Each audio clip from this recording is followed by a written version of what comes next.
फिर उसके बाद में आता है मेरे पास बेस रिएजेंट। बेस रिएजेंट तो अपने को पता ही है, अल्का के दिल में क्या है, कोल्ड है, ठीक है। तो डाइल्यूट अल्कलाइन, ठीक है, KMnO4 हो जाता है, ठीक है। डाइल्यूट अल्कलाइन KMnO4, उसको क्या बोलते हैं, बेस रिएजेंट। तो यहाँ पर क्या बोला गया, और बेस रिएजेंट क्या करता है, सिन हाइड्रोक्सिलेशन करना, मतलब पाई तोड़ता है और OH को सेम साइड जोड़ता है।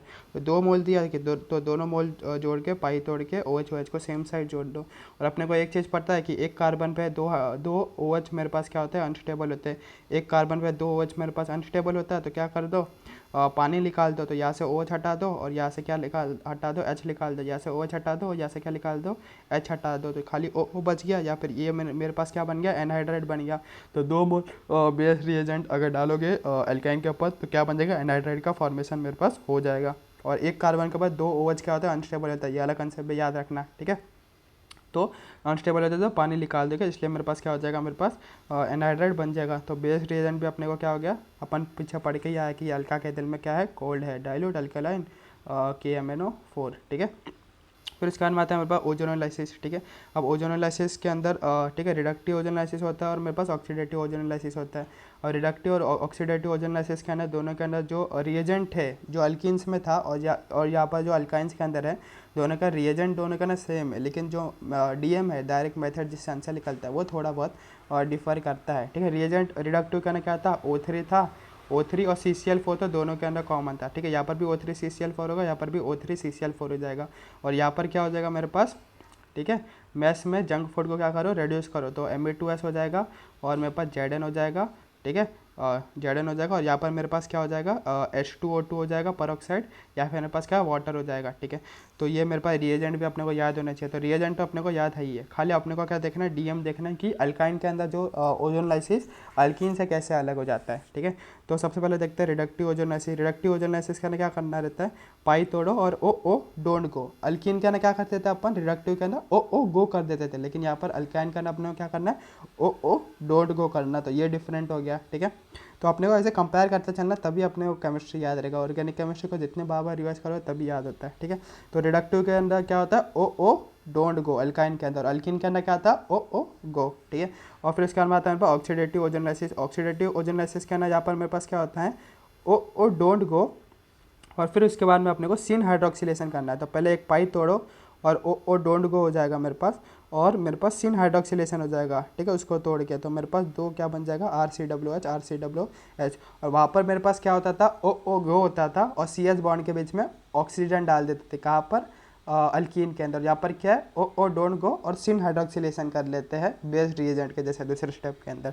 तो दोनों के अंदर अपने को चीज़ें याद रखनी पड़ी, दोनों का डायरेक्ट मेथड निकालने का जो तरीका है वो अलग हो जाता है। फिर उसके बाद आता है मेरे पास कपलिंग रिएक्शन। कपलिंग रिएक्शन के अंदर अपने कुछ नहीं करना रहता है, ठीक है। कपलिंग रिएक्शन का रिएजेंट देखो, रिएजेंट होता है मेरे पास रेड हॉट ट्यूब, ठीक है, रेड हॉट ट्यूब, इसको RHT भी लिख देते हैं शॉर्ट फॉर्म के अंदर, ठीक है। तो रिएजेंट अपने को पता चलेगा कपलिंग रिएक्शन है। कपलिंग रिएक्शन, कपलिंग का मतलब क्या होता है, किसी को तो हम कपल करेंगे, ठीक है, कपल करेंगे मतलब 2-3 चीज़ों को मिलाकर एक चीज़ बना देंगे, ठीक है, ठीक है। तो उसको अपन क्या बोल देते हैं, कपल बोल देते हैं। तो इसका DM क्या होता है, DM को अच्छे से याद रखना कि यही बहुत सारे अच्छे अच्छे सवाल को कर देगा, JEE एडवांस और रीनीट 2024, सवाई माधोपुर, मणिपुर, सब सारे सवाल यही करेगा, एक से एक सवाल आए थे, ठीक है। तो कुछ नहीं करना है, 3 मोल जो अल्काइन, ठीक है, 3 मोल अब हमारे पास जो इथाइन रहेगा, उससे हमेशा क्या बनेगा, बेंजीन बनेगा। जब भी ऐसा अपने को दिखे, इससे हमेशा क्या बना दो, इतने पार्ट से क्या बना दो, बेंजीन बना दो। क्या बना दोगे, बेंजीन बना दोगे। एंड बचे हुए जो भी कार्बन अपने को दिखेंगे, बचे हुए कार्बन दिखेंगे, उसको क्या कहाँ लगा दो, अल्टरनेट लगा दो, अल्टरनेट लगा दो। एक यहाँ लगा दिया तो उसका एक छोड़ के दूसरा लगा दिया, एक छोड़ के दूसरा लगा दिया। और अगर 6 ब्रांच है तो सब पे एक एक लगा दो, यहाँ पर एक लगा दिया, यहाँ पर लगा दिया, यहाँ पर लगा दिया, यहाँ पर लगा दिया, यहाँ पर लगा दिया। क्वेश्चन के थ्रू अपने को क्या होगा, अच्छे से समझेगा। तो मैंने क्या बोला कि जो अल्काइन अपने को ऐसा ये इथाइन वाला दिखे तो उतने वाले पार्ट से क्या बना दो, बेंजीन बना दो। और बच्चा जो अगर कार्बन दिखे तो उसको अल्टरनेट लगा लो, और 6 ब्रांच दिखे तो सब पे एक एक लगा लो, ठीक है। तो क्वेश्चन के थ्रू अपने को क्या करेगा, अच्छे से समझेगा। तो पहला अपने को सीक्वेंशियल रिएक्शन दिया, सीक्वेंशियल रिएक्शन ही अपने को नीट में पूछे जाते हैं। तो सबसे पहले क्या बोला अपने को कि कैल्शियम कार्बोनेट है, उसको हीट किया गया तो अपने को क्या मिलता है, कैल्शियम ऑक्साइड मिलता है, अपने को पता है। तो कैल्शियम ऑक्साइड प्लस CO2 अपने को मिलता है। फिर उसके अंदर कोक डाला गया, कोक डालते तो अपने पास क्या बनता है, कैल्शियम कार्बाइड बन जाता है। अभी अपन अल्काइन में सीख के आए, कैल्शियम कार्बाइड का हाइड्रोलाइसिस करोगे तो अपने को क्या मिलता है, कैल्शियम कार्बाइड का हाइड्रोलाइसिस करूँगा तो HOH कर दूंगा मैं यहाँ पर, ठीक है। और कैल्शियम पॉजिटिव है और C2 मेरे पास नेगेटिव है और OH मेरे पास नेगेटिव है, ये पॉजिटिव है, प्लस माइनस अपोजिट में जोड़ दो तो कैल्शियम और हाइड्रोक्साइड से मेरे पास क्या बन जाएगा, कैल्शियम हाइड्रोक्साइड बन जाएगा और C2 और H से मेरे पास क्या बन जाएगा, एसिटाइलिन बन जाएगा, एसिटाइलिन बन जाएगा जिसको अपन इथाइन भी बोलते हैं। तो C मेरे पास क्या बन गया, इथाइन बन गया। ठीक है, C का मेरे को क्या कराना है, रेड हॉट ट्यूब कराना है। तो मैंने अभी क्या बोला कि जो इथाइन जो होता है इतने पार्ट का हमेशा क्या बनता है, बेंजीन बनता है। तो खाली यहाँ पर इतना ही पार्ट है तो क्या बन गया दिया मैंने, बेंजीन बना दिया। और आगे क्वेश्चन क्या बोलता है, right the number of sigma bonds. ठीक है, right the number of sigma bonds भी पूछा गया है अपने को। यहाँ पर कितने सिग्मा बॉन्ड्स हो गए। ठीक है, तो बेंजीन का स्ट्रक्चर जो होता है लोग क्या करते हैं, खाली ऐसा बना देते हैं। ठीक है, बेंजीन का structure double single double single double, और यहाँ पर अपन ऐसे कर लेते हैं और वो जो है वो साइड के जो हाइड्रोजन होते हैं उनको नहीं गिनते सिग्मा में और गलत हो जाता है और लोग 6 लिख के आ जाते हैं, लेकिन आंसर 6 नहीं, कितने सिग्मा होते हैं, 12 सिग्मा होते हैं। तो ये इंपॉर्टेंट क्वेश्चन था कि बेंजीन के अंदर कितना सिग्मा होते हैं। पाई तो लोग बराबर बोल देते कि 1 पाई 2 पाई 3 पाई होते हैं बेंजीन के अंदर, लेकिन सिग्मा कितने होते हैं, 12। 12 वो लोग 6 क्यों देते हैं, क्योंकि वो साइड के हाइड्रोजन को काउंट नहीं करते। तो ये पहला वाला सिक्वेंशियल मस्त था। दूसरा देखो कि मैग्नीशियम कार्बाइड है उसको वाटर डाल दिया, तो कैल्शियम कार्बाइड को जैसे वाटर डाला था वैसे मैग्नीशियम का डाल दो। वाटर में क्या होता है, H होता है और OH हो जाता है। ठीक है, ये माइनस होता है, ये प्लस होता है और ये प्लस होता है और ये माइनस होता है, प्लस माइनस कर दो मतलब मैग्नीशियम का हाइड्रोक्साइड बन जाएगा और इससे मेरे पास क्या बन जाएगा, प्रोपाइन बन जाएगा। तो ए मेरे पास क्या है, प्रोपाइन है। अपन अल्काइन में पढ़ के आया ये वाला रिएक्शन। अब मैंने क्या बोला, अब आता है रेड हॉट ट्यूब। अब यहाँ पर आएगा कंसेप्ट मैंने क्या बोल रहा था कि इथाइन वाले पार्ट से हमेशा क्या बना दो, इथाइन वाले पार्ट से क्या बना दो, हमेशा इतने वाले पार्ट से हमेशा बेंजीन बना दो। तो इतने वाले पार्ट से मैंने क्या बना दिया, इतना बेंजीन बना दिया। और ये जो बच्चा है, ठीक है, जो बच्चा है हमेशा 3 मोल लेते हैं कोई भी चीज़, कितना मोल लेते हैं, 3 मोल। 3 मोल मैं ये लूँगा, ये 3 बचा है तो 3 बचा हुआ को क्या लगा दो, अल्टरनेट लगा दो। तो मैंने ये इसको ऐसे क्या कर दिया, अल्टरनेट लगा लिया। बच्चे को क्या लगाते हैं, अल्टरनेट लगाते हैं, यही मैंने थ्योरी में बताया था। ठीक है, फिर नंबर ऑफ सिग्मा भी पूछ लेगा, तो नंबर ऑफ सिग्मा नहीं निकाल पाओगे क्या। ठीक है, तो पूरा सिग्मा देखोगे तो 21 सिग्मा होता है और स्ट्रक्चर का नाम होता है मेसिटाइलिन, याद रखना, रख सकते हो, मेसिटाइलिन होता है। ठीक है, और ये नीट के अंदर आया है ये वाला सवाल, सेकंड वाला। फिर आता है थर्ड वाला सवाल, क्या बोलता है कि इसका रेड हॉट ट्यूब कराओ। इसका रेड हॉट ट्यूब नहीं करा पाओगे क्या, कि इतने वाले पार्ट का क्या बन जाएगा मेरे पास, इतने वाले पार्ट का क्या बनेगा, बेंजीन बन जाएगा अपने पास। ठीक है, 3 मोल लोगे तो। और ये जो बचा, ये मेरे पास इथाइन बचा है।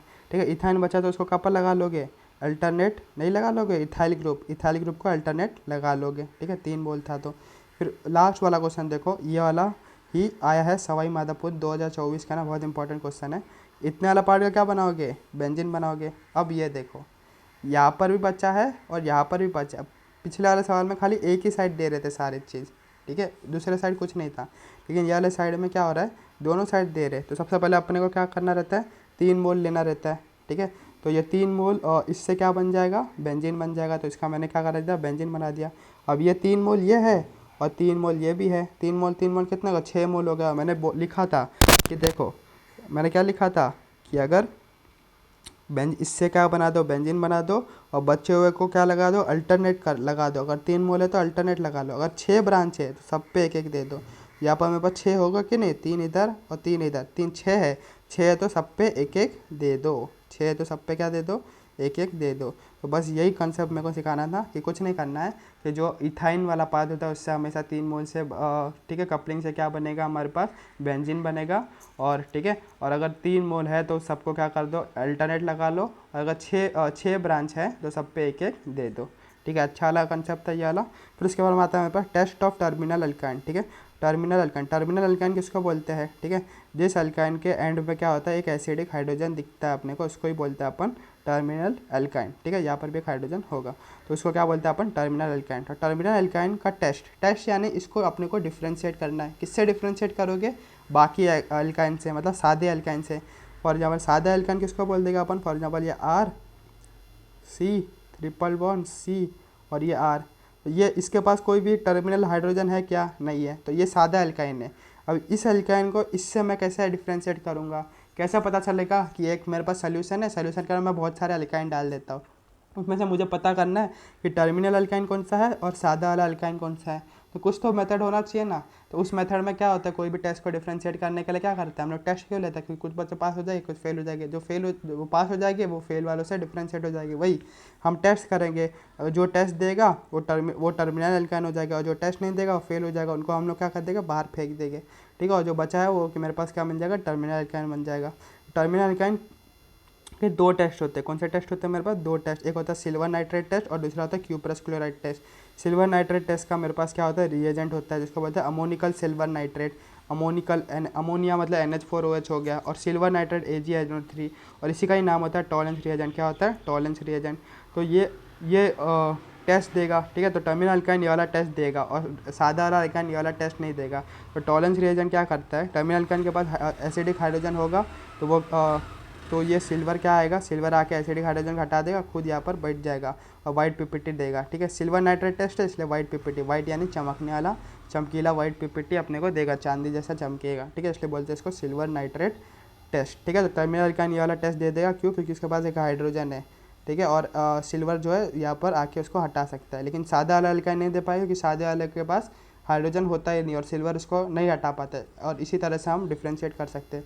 फिर दूसरा टेस्ट भी सेम ही टाइप का है, क्यूप्रस क्लोराइड टेस्ट। इसका ना क्या था, अमोनिकल, यहाँ पर सिल्वर नाइट्रेट होता था, यहाँ पर क्यूप्रस क्लोराइड है। ठीक है, तो NH4OH और क्यूप्रस क्लोराइड है। तो इसके अंदर भी क्या है, एक टर्मिनल हाइड्रोजन है, तो कॉपर आएगा और इसको हटा देगा, कॉपर यहाँ पर जुड़ जाएगा। कॉपर कैसे कलर का होता है, रेड कलर का, इसलिए मेरे पास रेड पीपीटी बनता है। ठीक है, तो ये दोनों रिएक्शन क्या करते हैं, किसको डिफ्रेंशिएट करते हैं, किसको डिस्टिंग्विश करते हैं, टर्मिनल अल्काइन को, किससे, रेस्ट अल्काइन से, अदर वाले अल्काइन से। तो समझ गया ये दोनों टेस्ट। ठीक है, और टेस्ट भी अपने को समझ आ चुका है ये वाले अल्काइन का। ठीक है, फिर उसके बाद आता है मेरे पास बेंजीन। बेंजीन क्या होता है मेरे पास, अभी अपन देख के आए थे कि बेंजीन के अंदर मेरे पास कितना होता है, खाली बेंजीन के अंदर, बेंजीन का स्ट्रक्चर मेरे पास कैसा होता है, ऐसा होता है, double single double single double, और सारे जगह क्या होता है, हाइड्रोजन होते हैं। तो इसके अंदर 3 पाई होते हैं, और कितने सिग्मा होता है, 6 सिग्मा होते हैं, नहीं 12 सिग्मा होता है। ये वाला हाइड्रोजन को, साइड वाले हाइड्रोजन को भूलना मत। ठीक है, साइड वाले हाइड्रोजन को भूलना मत। ठीक है, 3 पाई और कितने सिग्मा होते हैं, 12 सिग्मा होते हैं। और बेंजीन के अंदर खाली एक ही टाइप का बॉन्ड होता है। ठीक है, पार्शियल डबल बॉन्ड होता है। पार्शियल डबल बॉन्ड क्यों होता है, कि वो रेजोनेंस करता है, वो दोनों साइड से रेजोनेंस करता है। Double single double single double, एक स्ट्रक्चर उसका ये बनता है, और दूसरा स्ट्रक्चर इसका कैसा बनता है, ऐसा बनता है, double single double single double. ठीक है, कभी देख रहे हो यहाँ पर डबल बॉन्ड है और यहाँ पर डबल बॉन्ड नहीं है। ठीक है, यहाँ पर सिंगल बॉन्ड है और यहाँ पर डबल बॉन्ड है। तो इसलिए कहीं डबल है और कहीं नहीं है, इसलिए अपन कैसे दिखाते हैं इसको, पार्शियल डबल दिखाते हैं, कि एक पूरा सॉलिड लाइन और एक डैश वाला लाइन, इसको बोलते हैं पार्शियल डबल बॉन्ड। ठीक है, और पार्शियल डबल बॉन्ड होने की वजह से, डबल बॉन्ड होता तो उसका बॉन्ड डाटा अपन क्या बोलते हैं, 2 बोल देते। सिंगल बॉन्ड होता तो उसका बॉन्ड डाटा अपन क्या बोलते हैं, 1 बोलते। लेकिन पार्शियल डबल का बॉन्ड ऑर्डर क्या हो जाएगा अपने को, 1.5 हो जाएगा। बॉन्ड ऑर्डर क्या हो जाएगा मेरे पास, 1.5 हो जाएगा। ठीक है, कोई पूछे बेंजीन का बॉन्ड ऑर्डर क्या है, तो याद रखने का कि बेंजीन के अंदर रेजोनेंस होता है, रेजोनेंस होता है तो पार्शियल डबल बॉन्ड होता है, पार्शियल डबल बॉन्ड होता है तो उसका बॉन्ड ऑर्डर कितना हो जाएगा, 1.5 हो जाएगा। ठीक है, फिर मेथड ऑफ प्रिपरेशन देख लेते हैं। पहला मेथड ऑफ प्रिपरेशन तो अपने को पता है कि जब भी अपने को ऐसा एल्काइन इथाइन दिखेगा, ठीक है, तो इसका 3 मोल लेके कपलिंग से अपने को क्या करना है, हमेशा बेंजीन बनाना है। ये पहला वाला तो याद हो गया। दूसरा मेरे पास जिंक डस्ट ऑन फिनॉल। ठीक है, तो फिनॉल के ऊपर मैं जिंक डस्ट डालूंगा तो ZNO को क्या करने का, निकालने का, याद रखने का, ZNO को क्या करने का, निकालने का, और क्या बच जाएगा मेरे पास, बेंजीन बन जाएगा। तीसरा मेरे पास soda lime decarboxylation. Soda lime decarboxylation पढ़ के आए ना, एल्केन का NaCO2 CaO। ठीक है, सोडा लाइम डिकार्बोक्सिलेशन क्या करता है, डिकार्बोक्सिलेशन मतलब CO2 को हटा देगा। ये CO2 को क्या कर देगा, हटा देगा, CO2 गया और बचा क्या मेरे पास, बेंजीन बच गया। ठीक है, सोडा लाइम डिकार्बोक्सिलेशन। फिर आता है मेरे पास प्रॉपर्टीज ऑफ बेंजीन, और यही बहुत इंपॉर्टेंट है कि कौन कौन से प्रॉपर्टीज़ बेंजीन दिखाता है। तो पहला प्रॉपर्टीज होता है उसको बोलते हैं इलेक्ट्रोफिलिक सब्स्टिट्यूशन रिएक्शन। ठीक है, मतलब एक इलेक्ट्रोफाइल आएगा और सब्स्टिट्यूट करके जाएगा। अब इलेक्ट्रोफाइल तो मैंने दिखा दिया, और किसको सब्स्टिट्यूट करेगा, हाइड्रोजन को सब्स्टिट्यूट करेगा। बेंजीन के अंदर 6 हाइड्रोजन होता है ना, बोला ना, हर एक पे 6 हाइड्रोजन होता है, और 6 सिग्मा नहीं होता है, 12 सिग्मा होता है, इसलिए क्योंकि ये हाइड्रोजन को अपन गिनना भूल जाते हैं। तो इलेक्ट्रोफिलिक सब्स्टिट्यूशन रिएक्शन करना क्या होगा, जो इलेक्ट्रोफाइल आएगा वो हाइड्रोजन को क्या करेगा, सब्स्टिट्यूट कर जाएगा और खुद यहाँ पर जुड़ जाएगा। ठीक है, और एक चीज़ इंपॉर्टेंट चीज़ याद रखना कि खाली बस सल्फोनेशन में ही खाली SO3- नहीं जुड़, इलेक्ट्रोफाइल नहीं जुड़ता, बल्कि SO3H जुड़ता है। ये वाली चीज़ याद रखना कि सल्फोनेशन के अंदर इलेक्ट्रोफाइल नहीं जुड़ेगा, इलेक्ट्रोफाइल के साथ में यहाँ पर हाइड्रोजन भी जुड़ेगा। ये वाला इंपॉर्टेंट पॉइंट याद रखना। क्या बोला मैंने, अच्छे से समझेगा आगे, लेकिन सुन लो कि खाली सल्फोनेशन के अंदर ही इलेक्ट्रोफाइल नहीं जुड़ता, बल्कि इलेक्ट्रोफाइल के साथ में हाइड्रोजन भी जुड़ जाता है। ये हाइड्रोजन जाता नहीं है, हाइड्रोजन क्या करता है, ये वाला हाइड्रोजन जाता नहीं है, हाइड्रोजन यही रहता है, और SO3 और माइनस भी यहाँ पर आके बैठ जाता है। ठीक है, ये अपने को समझ गया। अब देख लेते हैं इलेक्ट्रोफाइल कौन कौन से होगा। यहाँ पर इलेक्ट्रोफाइल कुछ भी हो सकता है ना, तो बहुत सारे प्रोसेस क्या है ना, अलग अलग इलेक्ट्रोफाइल बनता है। तो वो इलेक्ट्रोफाइल कैसे बनता है वो उसका भी अपन क्या कर लेते हैं, कंसेप्ट समझ लेते हैं। तो पहला है मेरे पास नाइट्रेशन। क्या है नाइट्रेशन? नाइट्रेशन का रिएजेंट क्या होता है, नाइट्रेटिक मिक्सर लेते हैं। नाइट्रेटिक मिक्सर क्या ना, हमारे पास दो एसिड लेते हैं, HNO3 और H2SO4। ठीक है, अब दो एसिड है तो रिएक्ट तो करने चाहिए, और जब भी मेरे पास दो एसिड होता है तो एक स्ट्रांग होगा और एक वीक होगा। जो स्ट्रांग एसिड होगा वो एसिड के जैसे बिहेव करेगा, और जो वीक एसिड होगा वो बेस के जैसे बिहेव करेगा, है ना। तो इनमें से स्ट्रांग कौन है वीक कौन है कैसे पता चलेगा, जो कितना हाइड्रोजन देगा उसके ऊपर डिपेंड करता है, क्योंकि एसिड क्या, एसिड इसे substance which give hydrogen in, ठीक है, एक्वस सोल्यूशन। ठीक है, तो H2SO4 के पास दो हाइड्रोजन है और HNO3 के पास एक हाइड्रोजन है, तो ये दो हाइड्रोजन देगा और ये एक हाइड्रोजन देगा, इसलिए ये ज़्यादा स्ट्रॉन्ग एसिड है। और ये इन दोनों में से ये ज़्यादा स्ट्रॉन्ग एसिड है, तो ये एसिड के जैसे बिहेव करेगा, लिविस एसिड के जैसे बिहेव करेगा।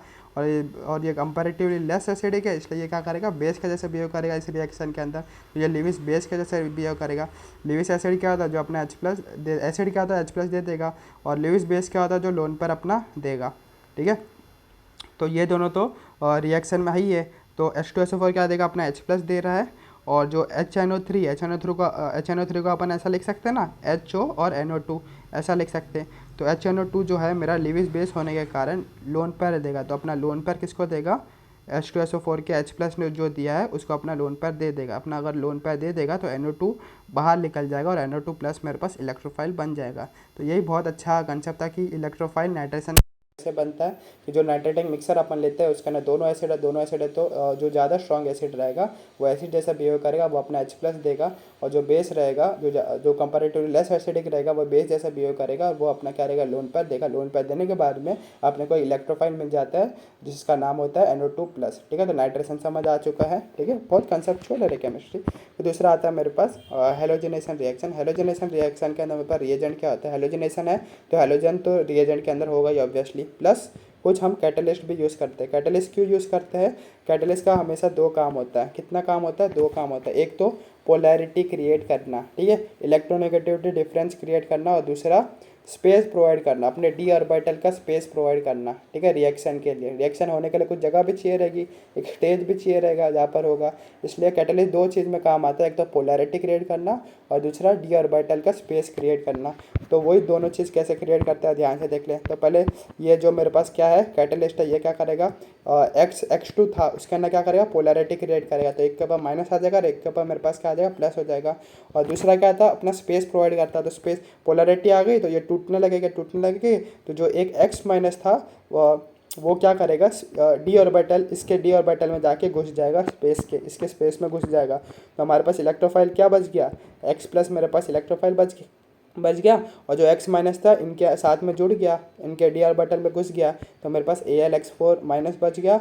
और अगर Fe(X3) से मेरे पास Fe(X4- हो गया, और Fe से मेरे पास Fex- हो गया। तो मैं वापस बताता हूँ कि जो कैटलिस्ट है ये सारे एक काम क्या काम करते हैं, पहले तो पोलैरिटी प्रोवाइड करते हैं। ठीक है, पोलैरिटी करने के बाद में टूट जाएगा और जो बचा हुआ पार्ट रहेगा अपने d ऑर्बिटल में उसको रहने का जगह देंगे। ठीक है, तो मेरे पास तो बचे हुआ पार्ट का क्या बन जाएगा, मेरे पास इलेक्ट्रोफाइल बन जाएगा। तो मेरे दो रिएक्शन देखे, दोनों का इलेक्ट्रोफाइल देख रहे हैं। नाइट्रेशन का इलेक्ट्रोफाइल कैसे बना, NO2+, वो एसिड से बना। ठीक है, दो एसिड थे, एक एसिड जैसा बिहेव करा, एक बेस जैसा बिहेव करा। ठीक है, लिविस एसिड लिविस बेस, ठीक है, एक ने लोन पैर दिया, बचा हुआ बन गया। दूसरे में कैसे बना, एक कैटलिस्ट था, ठीक है, उसने पोलैरिटी क्रिएट किया और अपने स्पेस दिया दूसरे वाले पार्ट को, तो बचा हुआ क्या बन गया मेरे पास, क्या बन गया मेरे पास, बचा हुआ इलेक्ट्रोफाइल बन गया। तीसरा वाला आता है मेरे पास Friedel Crafts alkylation. Friedel Crafts alkylation के अंदर भी क्या होता है, RX होता है। अल्काइलेशन है, अल्काइल ग्रुप क्या होता है, R ग्रुप होता है। R ग्रुप होता है तो मेरे पास R होगा ही, और मेरे पास एनहाइड्रस एक कैटलिस्ट हो जाता है। ठीक है, कैटलिस्ट क्या करता है, दो काम, हमेशा मैं बता रहा हूँ। कैटलिस्ट का काम करेगा, एक तो पोलैरिटी क्रिएट करेगा, दूसरा स्पेस देगा। तो RX के बीच में पोलैरिटी क्रिएट किया और दूसरा स्पेस देगा X- को, तो X- को अपने d ऑर्बिटल में क्या रहेगा, वेकेंट d ऑर्बिटल में क्या करेगा, रहने को देगा। तो ये रह लिया और ये मेरे पास क्या बन गया, एक इलेक्ट्रोफाइल बन गया। अब ये इलेक्ट्रोफाइल जो R+ है, कार्बोकैटायन है, तो इसको अपन क्या कर सकते हैं, रीअरेंज करवा सकते हैं। तो रीअरेंज करवाने के बाद में इसी कार्बोकैटायन को, ठीक है, जो मेरे पास बना है उसको बाद में यहाँ पर बेंजीन के ऊपर जोड़ना, पहले ही मत जोड़ना। ठीक है, तो एकदम मस्त, एकदम कंसेप्चुअल क्लैरिटी आ रही है कि नहीं। फिर उसके बाद में आता है मेरे पास, फिर उसके बाद में आता है अपने पास फ्रीडल ग्राफ असाइलेशन। तो असाइल ग्रुप किसको बोलते हैं, ठीक है। अल्काइल मतलब होता है आर ग्रुप और असाइल होता है R C double bond O. R C double bond O जो ग्रुप होता है उसको बोलते हैं अपन असाइल ग्रुप। तो फ्रीडल ग्राफ असाइलेशन हो रहा है, ठीक है। फ्रीडल ग्राफ असाइलेशन का रिएजेंट क्या होगा, पहले तो असाइल तो हो गई और हैलाइड। तो असाइल हैलाइड को लेते हैं और एक कैटलिस्ट लेते हैं। वापस मैं बता रहा हूँ कैटलिस्ट का काम क्या होता है, एकदम पोलैरिटी क्रिएट करना और जो बचा हुआ है उसको अपने डी ऑर्बिटल के अंदर रख लेना। तो पहले क्या करेगा, पोलैरिटी क्रिएट करेगा और ये बचा हुआ पार्ट अपने डी ऑर्बिटल के अंदर ये घुसा लेगा। तो AlX4 मेरे पास बन जाएगा और ये मेरे पास RC double bond O plus बन रहा है। क्या बन रहा है, RC double bond O plus बन रहा है।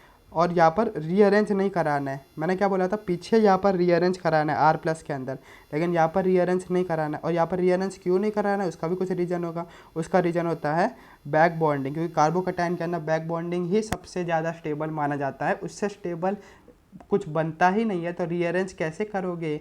और बैक बॉन्डिंग क्या होता है, जब भी कार्बोकैटायन के जस्ट बाजू में लोन पेयर वाला एटम होता है तो उसको बोलते हैं बैक बॉन्डिंग। ये कार्बोकैटायन है, उसका जस्ट बाजू में ऑक्सीजन है और ऑक्सीजन के पास लोन पेयर है और इसी को ही बोलते हैं बैक बॉन्डिंग। बैक बॉन्डिंग क्या होता है, कार्बोकैटायन के अगर जस्ट बाजू वाले एटम पे लोन पेयर हो तो वो क्या करता है, बैक बॉन्डिंग करता है और उसको किसी की ज़रूरत नहीं। सबसे ज़्यादा स्टेबिलिटी बैक बॉन्डिंग की होती है कार्बोकैटायन के अंदर, बैक बॉन्डिंग। फिर उसके बाद में एरोमेटिसिटी की होती है, फिर उसके बाद में मेसोमेरिक, फिर मेरे पास हाइपर कॉन्जुगेशन, फिर मेरे पास इंडक्टिव होता है, ठीक है। इसलिए यहाँ पर रीअरेंज नहीं कराना है असाइलेशन के अंदर, और अल्काइलेशन के अंदर अपने क्या कराना है, रीअरेंज कराना पड़ता है। फिर आता है मेरे पास सल्फोनेशन। सल्फोनेशन के अंदर मेरे पास रिएजेंट क्या हो जाता है, कॉन्सेंट्रेटेड H2SO4 फ्यूमिंग H2SO4 मतलब SO3 और H2SO4 ले लेके फ्यूमिंग का मतलब, और ओलियम ले लेके, ओलियम का फार्मूला देख लो, ठीक है। PYQ में पूछा गया था, H2H2O7 हो जाता है किसका फार्मूला, ओलियम का फार्मूला। और यहाँ पर इलेक्ट्रोफाइल क्या होता है, SO3 माइनस होता है, मैंने बोला था ना इलेक्ट्रोफाइल यहाँ पर SO3 माइनस होता है, लेकिन जुड़ता कौन है, SO3H होता है, ठीक है। यहाँ पर मैंने यहाँ पर लिखा था इलेक्ट्रोफाइल क्या होता है, SO3 माइनस होता है बट जुड़ता है SO3H है। बस ये वाला इंपॉर्टेंट केस हो जाता है, याद रखना होता है। फिर आता है हमारे पास OP पॉइंट्स, जो अपने को बहुत काम आएगी यहाँ पर, कंसेप्चुअल OP पॉइंट्स अपन देख लेते हैं। पहला पॉइंट्स क्या बोलता है कि प्लस एम और माइनस एम में अपने को कैसे क्या होता है वो अपन देख लेते हैं। Plus M group, plus M क्या होता है मेरे पास, ठीक है। तो ये मेरे पास क्या बेंजीन है, ठीक है, क्या है ये मेरे पास बेंजीन है और यहाँ पर मैंने क्या लगा दिया, एक G ग्रुप लगा दिया गया है। और ये कौन सा पोजीशन होता है, ऑर्थो, ये होता है बेटा, और ये मेरे पास क्या हो जाता है, पैरा पोजीशन हो जाता है। अब प्लस एम, और ये मान लो ये मैंने प्लस एम है, प्लस एम का मतलब होता है देने वाला, क्या, देने वाला। तो प्लस एम ग्रुप क्या करेगा, ऑर्थो और पैरा के ऊपर इलेक्ट्रॉन देगा, इलेक्ट्रॉन देगा तो ऑर्थो और पैरा के ऊपर नेगेटिव चार्ज बनेगा। क्या बनेगा, ऑर्थो और पैरा पे कौन सा चार्ज बनेगा, नेगेटिव चार्ज बनेगा। मानते हो, समझा कि नहीं। प्लस एम मतलब देने वाला, इलेक्ट्रॉन देगा तो ऑर्थो और पैरा पे नेगेटिव चार्ज बनेगा। लेकिन हम कौन सा रिएक्शन पढ़ रहे हैं, इलेक्ट्रोफिलिक सब्स्टिट्यूशन रिएक्शन। तो इलेक्ट्रोफाइल के पास कौन सा चार्ज है, पॉजिटिव चार्ज है। अब ये पॉजिटिव चार्ज को क्या पसंद होता है, नेगेटिव चार्ज। अब पॉजिटिव चार्ज कहाँ पर जाना जाएगा, नेगेटिव के पास। तो नेगेटिव कहाँ पर है, एक तो ऑर्थो पे है और एक मेरे पास पैरा पे है, मेटा पे तो न्यूट्रल है। तो इलेक्ट्रोफाइल कहाँ जाना जाएगा जब प्लस एम ग्रुप लगा रहेगा, या तो ऑर्थो पे जाएगा या तो पैरा पे जाएगा, तो दोनों पे जा सकता है। लेकिन इन दोनों में से कहाँ पर जाएगा, हाँ अब वो वाली बात हो जाती है कि मेजर प्रोडक्ट कौन सा बनेगा। अगर ऑर्थो पे जाने के बाद G ग्रुप से अगर वो हाइड्रोजन बॉन्डिंग बना रहा है तो ऑर्थो मेजर होगा, वरना हमेशा पैरा मेजर होगा ड्यू टू स्टेरिक हिंड्रेंस। कि यहाँ पर अगर समझो हाइड्रोजन बॉन्डिंग बना ही रहा है, ठीक है, G ग्रुप के साथ में ऑर्थो पे जाने के बाद, तो क्या होगा, वो ऑर्थो मेजर होगा। लेकिन हाइड्रोजन बॉन्डिंग नहीं बना रहा है तो क्या करेगा, दो आसपास में रहेंगे, स्टेरिक हिंड्रेंस करेंगे, ठीक है। और हाइड्रोजन बॉन्डिंग नहीं बना रहा है तो क्या कर दोगे, सीधा पैरा पे भेज दोगे, किसको, प्लस एम अगर ग्रुप लगा रहेगा तो इलेक्ट्रोफाइल को पैरा पे भेज दोगे। और उसका कंसेप्ट भी अपन ने सीख लिया। अगर मेरे पास माइनस एम ग्रुप लगा रहेगा तो मेरे पास क्या होगा, तो देखते हैं, ये मेरे पास क्या बेंजीन है और ये मेरे पास क्या G ग्रुप है, G ग्रुप है। और G ग्रुप अगर मेरे पास क्या हुआ, माइनस एम हुआ, प्लस एम मतलब देने आना, माइनस एम मतलब खींचने वाला। माइनस एम क्या करेगा, ऑर्थो पैरा से खींचेगा, तो ऑर्थो पैरा से इलेक्ट्रॉन खींचेगा, इलेक्ट्रॉन की कमी आ जाएगी तो ऑर्थो पैरा पे पॉजिटिव हो जाएगा।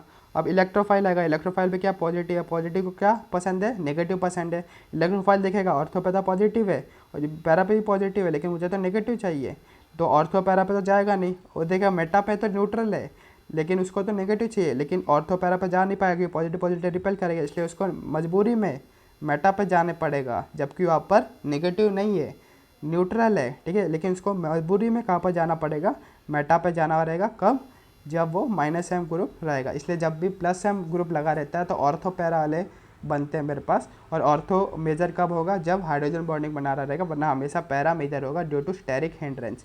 और जब -m ग्रुप मेरे पास लगा रहेगा तो हमेशा मेरे पास क्या रहेगा, मेटा ज़्यादा क्या रहेगा, मेजर प्रोडक्ट रहेगा, मेटा ही बनता है, एक ही प्रोडक्ट बनता है, ठीक है। मजबूरी में उसको वही जाना रहेगा। तो इसका मैंने पूरा कंसेप्ट भी बता दिया है, ठीक है। तो मजबूरी में उसको मेटा पे जाना पड़ेगा। तो +m ग्रुप -m ग्रुप का एग्जांपल क्या, फॉर एग्जांपल CH3 ग्रुप अगर G ग्रुप की जगह लगा रहेगा तो अपने को मेटा प्रोडक्ट ही बनाना पड़ेगा, ठीक है। तो इलेक्ट्रोफिलिक सब्स्टिट्यूशन रिएक्शन कब अच्छे से होता है, ठीक है। तो अपन ने अभी देखा जब +m ग्रुप लग रहा था तो दो जगह बन रहे, दो प्रोडक्ट बन रहे थे, ऑर्थो और पैरा, तो अच्छे से हुआ कि नहीं। और जब -m ग्रुप लग रहा था तो खाली एक ही प्रोडक्ट बना, कौन सा बना, खाली मेटा बना। तो किस में ज़्यादा अच्छा है कि दो प्रोडक्ट बने कि एक प्रोडक्ट बने, दो प्रोडक्ट बने तभी तो अच्छा है। इसलिए electrophilic substitution reaction is directly proportional to +m। जब दो प्रोडक्ट बने n is inversely proportional to -m हो जाएगा, ठीक है। तो ये मैंने देख लिया। अब इसी पर बेस्ड क्या कर लेते हैं अपन, सवाल कर लेते हैं, जिससे अपना क्या करेगा, दिमाग खुलेगा। तो पहला सवाल क्या बोलता है, बेंजीन है, बेंजीन के ऊपर पहले नाइट्रेशन कराओ फिर ब्रोमिनेशन कराओ। तो ये मेरे पास क्या बेंजीन है, ठीक है, बेंजीन है। बेंजीन के बाद मैंने नाइट्रेशन करा दिया, मतलब मैंने NO2 ग्रुप लगा दिया। क्या लगा दिया मैंने यहाँ पर, NO2 ग्रुप, बेंजीन के ऊपर मैंने NO2 ग्रुप लगा लिया है, ठीक है। अब बाद में इसका क्या कराना, ब्रोमिनेशन कराना है। हाँ, तो अब देखो पहले मैंने G ग्रुप लगा लिया। अब ये NO2 ग्रुप क्या होता है, -m होता है। कौन सा होता है, -m होता है। अब -m लगा दिया, -m क्या करता है, ठीक है। +m मतलब देने वाला, -m मतलब खींचने वाला, मतलब ऑर्थो और पैरा से क्या करेगा, खींचेगा। ऑर्थो और पैरा से खींचेगा तो यहाँ पर क्या करेगा, पॉजिटिव चार्ज को डेवलप करेगा। और इलेक्ट्रोफाइल आएगा। अब इलेक्ट्रोफाइल को क्या चाहिए, नेगेटिव चाहिए, नेगेटिव चाहिए, लेकिन यहाँ पर तो पॉजिटिव पॉजिटिव है, तो मजबूरी में मेटा पे जाएगा, तो मेटा प्रोडक्ट बनेगा। मेटा के ऊपर ब्रोमो को लगाना पड़ेगा मजबूरी के अंदर। तो क्या बनेगा मेरे पास answer, meta bromo nitro benzene बनेगा अपना आंसर, ठीक है। तो पहला देख लिया। अब उसी का उल्टा देख लो कि अगर पहले नाइट्रेशन ना करा के पहले ब्रोमिनेशन करा लो फिर नाइट्रेशन कराओ तो क्या होता है, ठीक है। तो कुछ नहीं, तो अलग आंसर का प्रोडक्ट मिलेगा, क्योंकि सब किस पर डिपेंड है कि कौन ज़्यादा स्ट्रॉन्ग है, देख लो। तो अलग आंसर, तो पहले मैंने क्या करा दिया, ब्रोमिनेशन करा दिया यहाँ पर, ठीक है। अब ब्रोमीन क्या होता है मेरे पास, +m होता है, +m होता है, +m मतलब देने वाला, देगा, ऑर्थो पैरा पे देगा, ऑर्थो पैरा पे क्या देगा, देगा तो क्या हो जाएगा, ऑर्थो पैरा पे नेगेटिव चार्ज आएगा, यहाँ पर नेगेटिव आएगा, ऑर्थो पैरा पे क्या आएगा, नेगेटिव आएगा, यहाँ पर नेगेटिव आएगा, यहाँ पर नेगेटिव रहेगा। अब इलेक्ट्रोफाइल आएगा, इलेक्ट्रोफाइल को क्या पसंद है, नेगेटिव पसंद है, तो ऑर्थो पे जाएगा, पैरा पे जाएगा। तो इलेक्ट्रोफाइल जो है ऑर्थो पे नहीं जाएगा, ऑर्थो पे कब जाएगा, जब हाइड्रोजन बॉन्डिंग बनाएगा। लेकिन NO2 ब्रोमीन के साथ में हाइड्रोजन थोड़े ना बना रहा है, इसलिए मजबूरी में वो क्या, कहाँ पर जाएगा, पैरा पे जाएगा, टू डिक्रीज स्टेरिक हिंड्रेंस। तो स्टेरिक हिंड्रेंस तो मेरे पास क्या बनेगा, पैरा वाला प्रोडक्ट बन रहा है। तो समझ रहा है कि नहीं कैसे खेलते हैं अपन पूरा कंसेप्चुअल से, ठीक है। फिर अगला वाला सवाल देख लो। अगला वाला सवाल क्या बोलता है, ये वाला सवाल अपने को दे दिया गया है और इसके अंदर अपने को नाइट्रेशन कराना है। क्या कराना है अपने को, नाइट्रेशन कराना है। तो दो ग्रुप लगे यहाँ पर, तो कौन जीतेगा, दो ग्रुप लगे तो अपने को हमेशा इससे चलने का, ये इलेक्ट्रोफिलिक डायरेक्टली टू +m, प्लस वाला ग्रुप जीतेगा माइनस वाले से, और दोनों प्लस हुए तो +m जीतेगा +h से, बस इतना याद रखना है, ठीक है। तो अपन क्या करते हैं, ठीक है। तो ये मेरे पास +h ग्रुप है और ये मेरे पास क्या है, -m ग्रुप है। दोनों में से कौन जीतेगा, मैंने बोला प्लस वाला जीतता है, तो इसकी बात सुनी जाएगी। तो ये मेन ग्रुप है, G ग्रुप है। अब प्लस है तो प्लस क्या करेगा, ऑर्थो पैरा पे क्या करेगा, इलेक्ट्रॉन देगा, तो ऑर्थो पे नेगेटिव आएगा और इधर भी नेगेटिव आएगा, ठीक है। और इलेक्ट्रोफाइल को क्या पसंद है, नेगेटिव तो पसंद है, तो ये इलेक्ट्रोफाइल कहाँ पर जाएगा, ऑर्थो पे जाएगी, पैरा पे जाएगा, पैरा पे जाएगा, लेकिन पैरा पे तो पहले से ही कोई है, इसलिए ऑर्थो में इसको जाना ही पड़ेगा। तो मेरे पास क्या बनता है, ऑर्थो प्रोडक्ट बनता है। फिर अगला सवाल देख लो। अगला सवाल क्या बोला अपने को, CH3 है और OCH3 +m है और +h है। तो +m और +h से कौन जीता, +m जीत गया। तो इसकी बात सुनी जाएगी, इसकी बात अगर सुनी जाएगी तो ये ऑर्थो है और पैरा पे तो पहले से ही कोई है, तो मजबूरी में ऑर्थो पे ही ये NO2+ मेरे पास क्या होगा, लगेगा, खत्म। समझ रहे हो कि नहीं, मस्त है। फिर मेरे पास आता है ऑक्सीडेशन रिएक्शन। अगर मैं बेंजीन का ऑक्सीडेशन कर दूँ प्रेजेंस ऑफ वेनेडियम ऑक्साइड तो मेरे पास मैलिक एनहाइड्रेट बनता है। ज़्यादा कुछ नहीं करना, इसको याद रखना क्योंकि एक नीट का PYQ है, बस NCERT में तो नहीं है, खाली नीट का PYQ, इसलिए याद रख लो कि बेंजीन का अगर मैं ऑक्सीडेशन करूँ वेनेडियम ऑक्साइड से V2O5 से तो क्या बनता है मेरे पास, मैलिक एनहाइड्रेट बनता है। फिर उसके बाद में आता है मेरे पास एडिशन रिएक्शन, ठीक है। तो अपन ने बहुत सारे एडिशन रिएक्शन अल्केन के अंदर ही पढ़ा था। एडिशन रिएक्शन यूजुअली कौन दिखाते हैं, पाई बॉन्ड वाले दिखाते हैं कि पाई बॉन्ड के अंदर ही तो अपन अल्केन में क्या कर रहे थे, ऐसे बॉन्ड घुमा रहे थे माइनस प्लस करके। फिर एडिशन रिएक्शन था ना, एडिशन ऑफ वाटर के अंदर, ठीक है। तो वाटर का H, ठीक है, HOH कर रहे थे, OH माइनस और H प्लस, ठीक है। H कहाँ पर जा रहा था, नेगेटिव के पास, OH कहाँ पर जा रहा था, पॉजिटिव के साथ। तो हम एडिशन रिएक्शन किस में देख रहे हैं, बेंजीन के अंदर देख रहे हैं। तो बेंजीन के एडिशन रिएक्शन दिखाएगा क्या, बेंजीन के पास तो पाई बॉन्ड होते हैं, तो वो भी दिखाना चाहिए ना, डबल सिंगल डबल। तो बेंजीन में तो दिखाना चाहिए कि बेंजीन का ऐसा पाई बॉन्ड तोड़ दो माइनस प्लस करके, और अपोजिट करना जोड़ दो, वाटर H प्लस है और OH माइनस है, तो OH माइनस को पॉजिटिव पे जोड़ दो और H प्लस को यहाँ पर जोड़ दो। तो एडिशन रिएक्शन बेंजीन क्यों नहीं दिखाता, बेंजीन एडिशन रिएक्शन नहीं दिखाता जबकि उसके पास पाई बॉन्ड है। तो क्यों नहीं दिखाता है, ड्यू टू एरोमेटिसिटी वाला रीजन। देख लो, बेंजीन नॉट गिव, ठीक है, addition reaction usually in spite of pi bond. और क्यों, क्योंकि वो एरोमेटिसिटी अपनी लूज कर देगा। और यहाँ पर देखो ये बेंजीन है, बेंजीन क्या है, एरोमेटिक है, क्यों, क्योंकि इसका 6 पाई इलेक्ट्रॉन है, 6 पाई इलेक्ट्रॉन है, तो ये हक्कल रूल को फॉलो कर रहा है, ठीक है। इसलिए मेरे पास क्या हो जाएगा, ये एरोमेटिक हो जाएगा। लेकिन मैं इसका एडिशन करा दूँ HCl के साथ में, तो क्या कर दिया मैंने, बॉन्ड को प्लस माइनस में जोड़ दिया और यहाँ पर HCl लग गया। अब ये मेरे पास क्या हो गया, ये पूरा प्लेनर था, लेकिन ये मेरे पास क्या हो गया, नन प्लेनर हो गया। और नन प्लेनरिटी आ गई तो ये हक्कल रूल को फॉलो नहीं करता, क्योंकि एरोमेटिसिटी के अंदर अपन क्या क्या देखते हैं, सबसे पहले अपन देखते हैं कि सबसे पहले साइक्लिक स्ट्रक्चर है कि नहीं, तो साइक्लिक स्ट्रक्चर है। फिर देखते हैं प्लेनरिटी है कि नहीं, sp2 है कि नहीं, तो यहाँ पर sp3 बन गया, यहाँ पर भी sp3 है, तो sp2 नहीं है यहाँ पर, तो ये हक्कल रूल को फॉलो करेगा ही नहीं। फिर उसके बाद अपन कॉन्जुगेशन देखते हैं, तो कॉन्जुगेशन तो है ही है, कॉन्जुगेशन तो है ही है। फिर उसके बाद अपन इलेक्ट्रॉन्स देखते हैं, लेकिन सारे स्टेप फॉलो होने चाहिए। तो यहाँ पर प्लेनरिटी है ही नहीं, तो ये हक्कल रूल को फॉलो कर रहा ही नहीं, तो ये मेरे पास क्या हो जाएगा, क्या हो जाएगा, नन एरोमेटिक हो जाएगा। तो ये एरोमेटिसिटी से नन एरोमेटिक हो जाएगा कब, जब इसका एडिशन रिएक्शन कराया जाए बेंजीन का। इसलिए हम एडिशन रिएक्शन बेंजीन का नहीं कराते, क्योंकि स्टेबिलिटी लूज कर देगा। कोई भी रिएक्शन क्यों होता है, ताकि वो स्टेबल बने। जब स्टेबल बनेगा ही नहीं तो वो एडिशन रिएक्शन क्यों करेगा, ठीक है। ये हम लोग क्या कर रहे हैं, हम लोग सोचते हैं अगर ऐसा कराया तो, ऐसा हुआ तो ऐसा तो रिएक्शन होता ही नहीं है। हम खाली दिमाग में सोचते हैं कि अगर इसका ऐसा हुआ तो ऐसा बॉन्ड घूमेगा, ये होगा और ये बनेगा, हालांकि ये बनेगा ही नहीं क्योंकि ये नॉन स्टेबल है, ठीक है। तो लेकिन एडिशन रिएक्शन बेंजीन का कभी नहीं होता है, होता है कब होता है, only at high temperature and high pressure, या फिर सनलाइट के प्रेजेंस में, ठीक है। तो एडिशन रिएक्शन देख लेते हैं कौन सा होता है। खाली 2 रिएक्शन होता है, दोनों एनसीईआरटी में दिया। पहला होता है हाइड्रोजनेशन ऑफ बेंजीन होता है in presence of high temperature and high pressure. तो हाई टेम्परेचर हाई प्रेशर के प्रेजेंस में हाइड्रोजनेशन में क्या होता है, सारे जो पाई बॉन्ड थे सारे के सारे क्या हो जाएंगे, हाइड्रोजन से क्या हो जाएगा, टूट जाएगा। पाई तोड़ो HH जोड़ो, पाई तोड़ो HH जोड़ो, तो हमारे पास क्या बन जाएगा, साइक्लोहेक्सेन बन जाएगा। क्या बन जाएगा, साइक्लोहेक्सेन बन जाएगा। और दूसरा कौन सा रिएक्शन होता है, एक तो हाई टेम्परेचर हाई प्रेशर के प्रेजेंस में होता है, दूसरा सनलाइट के प्रेजेंस में होता है, HNu। तो Cl2 HNu दे दिया गया, तो कुछ नहीं करना है। HNu क्या होता है, पाई तोड़ो और क्या तोड़ो, Nt में जोड़ दो, ठीक है। Cl2 HNu पाई तोड़ा और मैंने Cl को जोड़ दिया, पाई तोड़ा और Cl को जोड़ दिया, पाई तोड़ा और Cl को जोड़ दिया, पाई तोड़ा Cl को जोड़ दिया, तो मेरे पास ये वाला स्ट्रक्चर मेरे पास बन जाएगा। और इसी स्ट्रक्चर का नाम बहुत इंपॉर्टेंट हो जाता है। इसी स्ट्रक्चर का क्या क्या नाम है, ध्यान से देख लेते हैं। इसका नाम है बेंजीन हेक्साक्लोराइड। तो बेंजीन जैसा स्ट्रक्चर दिख रहा है और 6 क्लोरीन है, इसलिए मेरे पास क्या हो जाएगा, बेंजीन हेक्साक्लोराइड है। इसका एक और स्ट्रक्चर है गामा हेक्सेन या फिर लिंडेन, ठीक है।